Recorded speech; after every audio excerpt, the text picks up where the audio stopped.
Oi, gente! Nesse vídeo eu vim responder uma das principais perguntas que me fazem.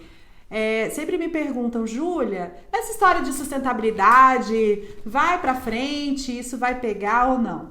Então eu sempre tento dar um passinho para trás e tentar explicar para a pessoa um pouquinho do que é essa sustentabilidade, por que está se falando tanto disso hoje. Né? Na década de 70 se falava de preservação do meio ambiente, se falava de proteger a natureza, a gente falava dos ecologistas, né? Então era uma visão ainda muito romântica e pessoas que amavam a natureza defendiam esses quesitos. Só que houve uma evolução desse conceito e é importante hoje a gente se posicionar e entender o que está acontecendo. Nós somos arquitetos e somos engenheiros, ok? Então nós somos os profissionais responsáveis pela cadeia da indústria da construção. Cada decisão nossa de projeto, se eu escolhi fazer de tijolo ou se eu escolhi fazer de concreto, eu estou causando um impacto nessa cadeia produtiva, ok? E a cadeia da indústria da construção é uma das cadeias que mais causam impactos na hora da extração dos materiais, na hora da obra e durante a vida do edifício. Esse edifício fica consumindo água, fica emitindo CO2, fica consumindo muita energia. E é responsabilidade de quem? É responsabilidade direta das nossas decisões de projeto. Então, o conceito de sustentabilidade, ele surge na hora que ele não é mais só ambiental, né? É um conceito é uma responsabilidade ambiental, econômica e social. E você entende que quando coloca a palavra econômica isso tem um peso muito grande? Falar de economia é falar de prejuízo, né, e de lucro. Então, quando a gente vê historicamente a evolução desse conceito, os países começaram a colocar a sustentabilidade como uma discussão política porque está diretamente relacionada às perdas, ok? Os países que não tiverem ações muito concretas e efetivas nessa área ambiental e nessa área social, eles estão tendo gastos muito grandes e perdas e prejuízos. Vocês lembram que a gente viveu em 2001, aquele apagão? Foi o quê? O Brasil não estava preparado para esse crescimento populacional. A gente não se preparou para isso. Então, dentro das discussões políticas internacionais, o que passa a acontecer nas últimas 2 décadas? Uma discussão sobre as mudanças climáticas, que estão acontecendo, não tem mais ninguém conseguindo comprovar que isso não é uma ação direta do que a gente fez, né, no nosso planeta e de emissão de CO2, isso já é verdade absoluta. Então, as mudanças climáticas e todo o método que a gente tem de construção, as cidades cada vez crescendo mais. Então, do lado a gente está cada vez mais consumindo recursos e gerando edifícios que consomem outros recursos. Não faz sentido, não bate a conta. Então, o que está acontecendo no cenário internacional sobre as discussões de sustentabilidade? As coisas começam a ser obrigatórias. Ou você vai fazer por bem, ou você vai fazer porque vai ser obrigatório. Então, eu lembro numa palestra de muito tempo atrás, quando eu comecei a fazer o mestrado, em 2007, que eu estava tentando entender um pouquinho esse conceito e o palestrante falou, olha, sustentabilidade é igual cinto de segurança. E eu não entendi na época porque ele estava falando aquilo, e ele falou, quando o cinto de segurança surgiu, ele surgiu como um diferencial de mercado, as montadoras usavam aquilo como um acessório. Então a pessoa pagava mais, era moda, as pessoas faziam propaganda porque tinha cinto de segurança. Como ele é um item de segurança extremamente necessário e ele passou a ser obrigatório, ele deixou de ser diferencial, não ficou mais na moda ter cinto de segurança. Então o que o mercado faz? Acha outro item para fazer esse marketing. Então a gente está vivendo hoje essa onda verde e aí a gente fica confuso com esse tanto de informação.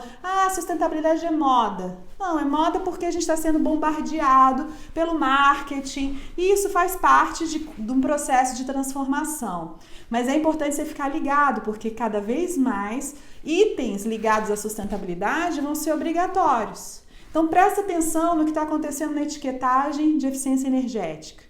né? Aquela etiquetinha que tem na geladeira da tua casa, que quando você vai lá no supermercado, você já tá esperto e olhando, não, eu quero comprar uma geladeira A, porque eu sei que o tempo todo que ela estiver ligada na tomada, ela vai estar consumindo menos energia. Agora você imagina se o produto que mais consome energia, que é um edifício, que vive no mínimo 50 anos, ninguém está controlando a energia que está sendo consumida. Então não faz sentido, né? Então os países no mundo todo começaram a discutir. Não, a gente precisa regulamentar, a gente precisa estabelecer metas e estabelecer obrigatoriedade, né? Quem gera energia? Não são os governos? Então ele é óbvio a conta. Se eu estou gerando energia para um produto, que é o edifício, que está consumindo energia demais, porque ele está sendo projetado errado, a gente vai ter que obrigar esses edifícios agora a serem projetados de forma correta. Então a etiquetagem de eficiência energética surge para isso, para fazer com que os edifícios tenham compromisso com o consumo de energia. Se o consumidor tem o direito de ir lá e comprar uma geladeira que consome, tem uma vida útil super pequena, né, comparado ao edifício, e ele vai lá e escolhe pela eficiência energética, o que dirá um edifício, né? Então os países começaram a criar as suas etiquetagens de eficiência energética. Então isso não é uma coisa aqui do Brasil, muito pelo contrário.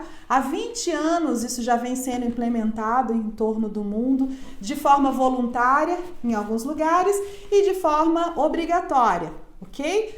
Por que obrigatória e voluntária? Nos Estados Unidos é um país, os Estados Unidos é um país que adotou de forma voluntária. E por quê? Porque isso já existe nos Estados Unidos, a etiquetagem de eficiência energética, desde a década de 70. Por quê? Porque lá o capitalismo americano entendeu o quê? Eficiência energética é lucro. Se eu estou deixando de gastar energia, eu estou deixando de ter prejuízo, eu estou aumentando o meu rendimento. Então não precisa lá ser obrigatório.